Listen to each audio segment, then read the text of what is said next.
love Crazy Ex-Girlfriend so much.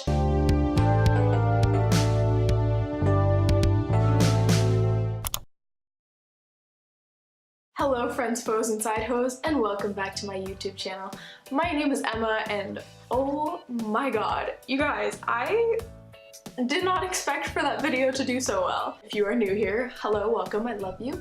I posted a video last week reacting to Marina's Love and Fear album, and I was like, this video is an entire disaster. I'm gonna post it anyway, but I'm like crying for 20 minutes. It's like not a good look, like whatever, you know what I mean? And it like did very, very, very well. I like quadrupled my subscriber number. I'm just really overwhelmed. So if you watched that video and subscribed, or even if you watched that video, you liked it, whatever, if you engaged in that video in any way, I appreciate you so, so, so much.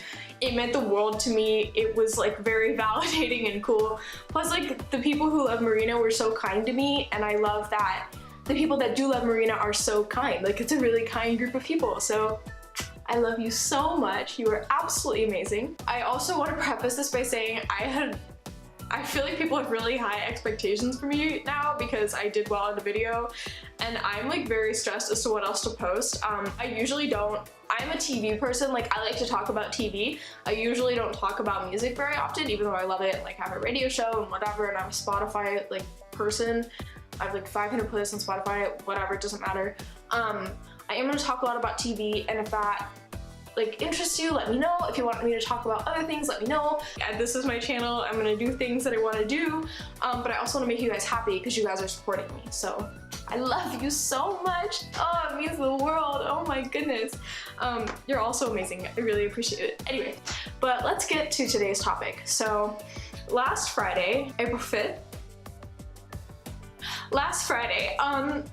Crazy Ex-Girlfriend, one of my favorite shows in the entire world, sadly had its last episode, and it was an episode and then a live concert special. It was beautiful and wonderful, and it was so amazing, and I was gonna react to the last episode, but I was gone, so like I couldn't, but it was fantastic and incredible, and I cried and it was fine. Whatever. But yeah,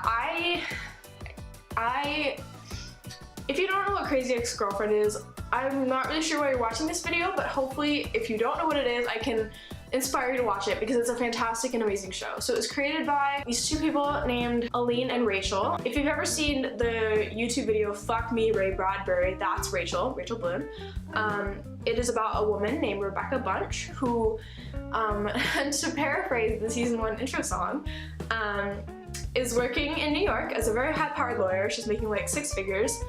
I think she said she was making something like $200,000 a year, something crazy. She runs into her camp crush, which she like hadn't seen for 10 years. Like they met at camp, had like a summer of love when they were 16, and he's like in New York, and she like runs into him. She's like, oh my god, it's a sign. I hate my life. I want to change things. Seeing this man whose name is Josh, like that will completely and utterly change my life. I'm moving. She figures out that Josh had been living in New York but is moving home to West Covina, and she decides to follow him, and she moves to West Covina to see Josh. It's basically about her trying to get Josh's attention in very extreme ways, hence the title Crazy Ex-Girlfriend. But the good thing about the show is that it actually subverts that narrative, because Crazy Ex-Girlfriend is low-key kind of a sexist term.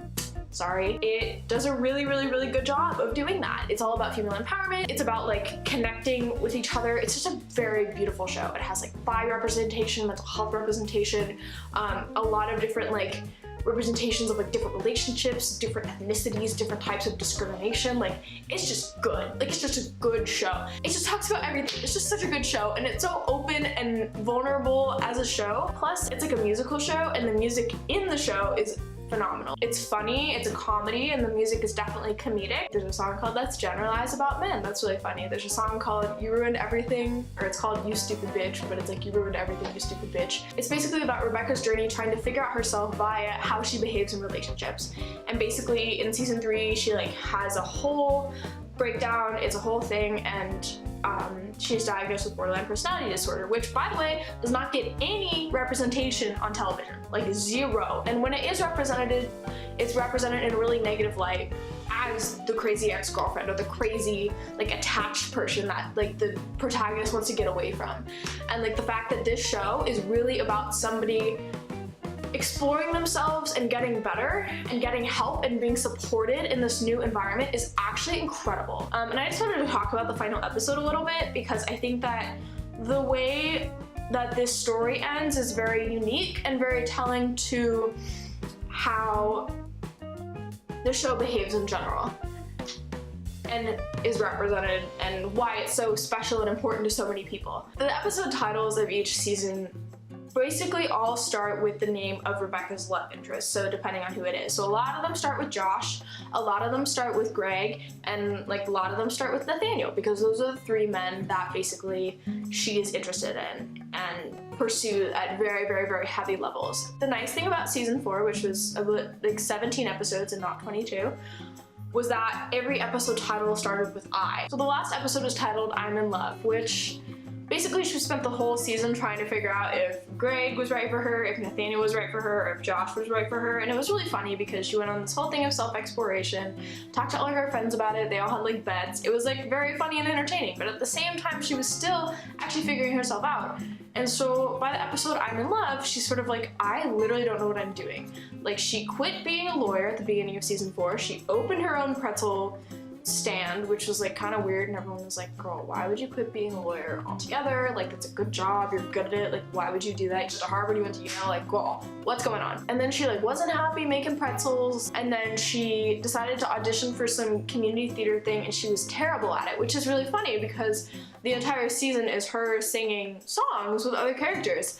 And basically in the finale she reveals to Paula that she has all of these musical numbers in her head. So every musical number that we've seen through the show has actually been inside Rebecca's head, and that's how she processes things, and that's how she deals with things. And it's actually really important when going back and rewatching all the episodes, because you can see it now, like it makes sense. And that's like the key to the entire series, is that like she is finally figuring herself out, and the last ultimate step to figuring herself out is bringing the thing that helps her process life as her coping mechanism and her emotional healer back into her life at a central point in her life. And especially if you're dealing with mental illness, that is something that is so important, is having that thing to fall back on and having that thing to be like integrated into your life, because it's so hard to find it, and when you do find it, it's so important to keep it with you and keep it close and make sure that it's something that you can have all the time. And so she has this beautiful music number called 11 O'Clock, and it's basically a medley of all these different songs from the past, like intros and sort of like very important songs that have been hits, and even important songs that haven't been hits that are very central to her actual main storyline. She sings this whole song in her head, and then finally Paula kind of like breaks the fourth wall, I guess, when she's like, girl, what are you doing? Why do you always stare off into the distance like that? And she's like, this is embarrassing, but I'm imagining musical numbers in my head. She like basically brings Paula into the world with her through like the magic of fictional television. Paula's like, girl, these are good. Like, you should write these down. If this is an emotional processor for you, you need to write these down. And I'm like, yeah, that makes sense. Like, I make up songs in my head all the time. When I was going through a really hard time about this time last year, I wrote like 17 songs. Those were big emotional processing tools for me. And I'm so happy that that's how the season ended, is like, Rebecca finally found something that she loved. She loves these songs because they help her through the hard times. And so the episode title, I'm in Love, is like not about anybody else, but it's about herself. I love it. Like, it's not cheesy, like it's a little cheesy, but it's so important, because this whole freaking series is about how she can't love herself because she has no sense of self. She has nobody here. And like, something that's so integral to Rebecca and integral to a lot of mental illnesses is that you have no sense of self, and you spend all your time adapting who you are to make people love you. And it's so cool to see this on television, because this is a representation told through the hook of like crazy ex-girlfriend, and then it totally says fuck you to crazy ex-girlfriend. Like, that's not a real thing. This is a real problem that people have, and this is a real thing that affects people, and we need to support people and help people get better. And like, it's so cool to see mental illnesses that are not represented well in other media represented so well here. It's so cool to see Rebecca build her sense of self through these songs, and you see them get like closer and closer and closer to her sense of self as the series goes on.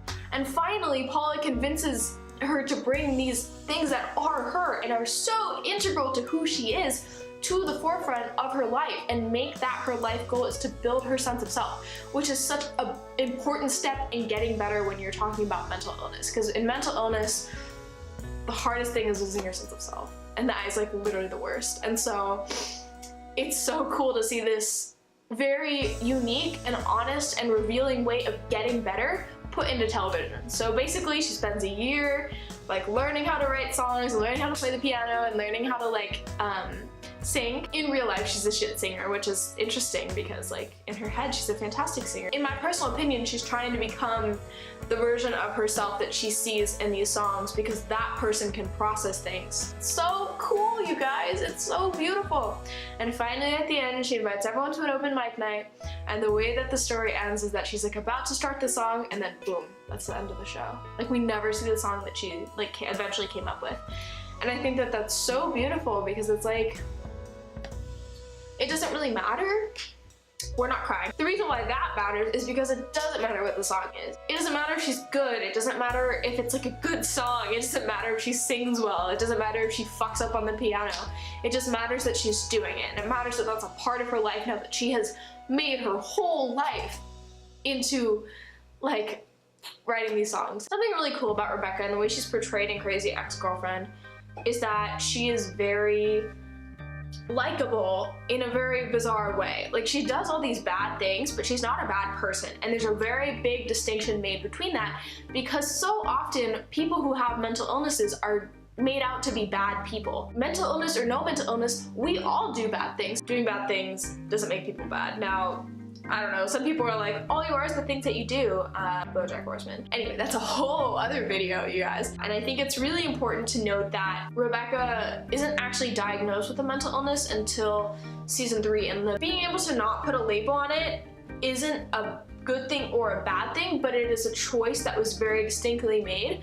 Like, I believe that when the writers sat down to write this, they weren't like, okay, let's portray somebody with borderline personality disorder. They were like, let's portray a human being who does specific things. There's a gorgeous song called A Diagnosis, and it's gorgeous, and it like, is so hopeful, and it like sees diagnoses in such a beautiful light, and then of course she has a hard time accepting the diagnosis, but it treats mental illness with such care and with so little stigma. It's so important to see a show that doesn't stigmatize mental illness because so many people have it. There's a song in Crazy Ex-Girlfriend called Antidepressants Are So Not a Big Deal. That's like a fun tap number. It basically says if you're on antidepressants, you are kind of not in the minority. If you are on antidepressants or qualify for antidepressants, you're kind of normal, dude. Like a lot of people are like this. A lot of people have mental illnesses, and it's high time that we don't see people on television who have mental illnesses portrayed as crazy, which is why calling the show Crazy Ex-Girlfriend is so important, because they say, hey, she's not crazy. Like, she's really not crazy. She's just a fucking person. Especially showing the ins and outs of having a mental illness, because Rebecca does so much work on herself.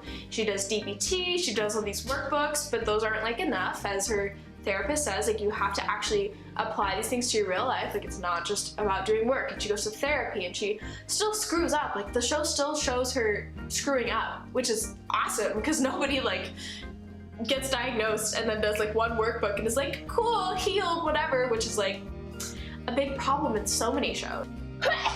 She doesn't want to take meds at first, and she has to accept having to take meds, and it's like such a realistic journey of how people with mental illnesses actually live. And of course, it's only one character's experience, so it's not representative of all people with mental illnesses, but it's representative of a lot of people with mental illnesses who never see that on screen. Depression and anxiety are very tough to live with. Like, I'm not trying to minimize that. Like, I know, like, I understand, bitches, but like, those have a lot of representation. A lot of that representation sucks. Like, I'm not trying to deny that. Like, showing borderline is something that, again, really is not normal. And a lot of times when people are diagnosed with borderline, if you Google borderline personality disorder, it's like, yeah, you live with this forever. Like, a lot of people like try to commit suicide. A lot of people end up committing suicide. Like, basically the social stigma around that is like, well, you're borderline, you're fucked. Like, congratulations, like, you're never gonna have a normal life. And like, Rebecca finds this out in the show. It's just the fact that, like, yeah, buddy, like, it's hard to deal with mental illness,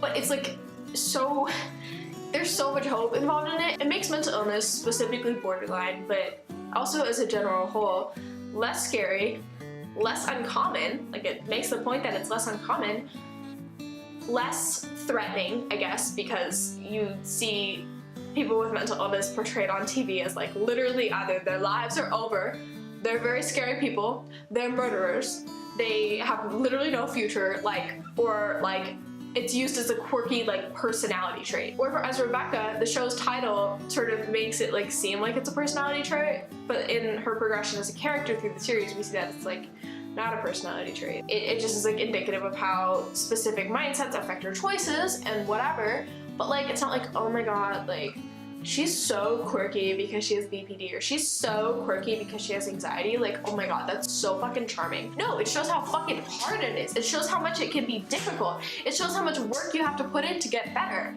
Which, like,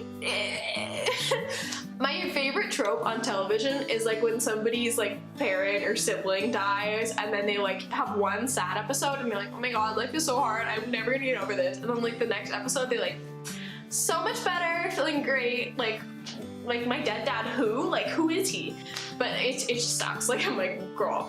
And the fact that like Rebecca doesn't become her mental illness, but she has to live with it and she has to deal with it, and they don't deny that. They make the distinction of the fact that like her mental illness is a part of her, but it isn't her. They did Rebecca so much justice with the finale, and they really closed it out well. Yeah, I love Crazy Ex-Girlfriend. Watch Crazy Ex-Girlfriend. It'll probably all be on Netflix soon. If you're interested in the songs, I'll put a link to Rachel Bloom's YouTube down below. That way you can like listen to the songs. Yeah, so that's about it. Thank you so much for watching. I appreciate and love you all, and thank you so much for your response to my last video. It really does mean the world. If you like this video or like me, please feel free to give it a thumbs up or subscribe down below or leave a comment. Let me know what you want from me. I appreciate you so much, and I love you so much. If you want to follow my socials, go ahead. Again, all this is optional. I just appreciate you watching this. So I love you all, and I hope you have a beautiful and wonderful day. Why do I always cry only when I'm on camera? Y'all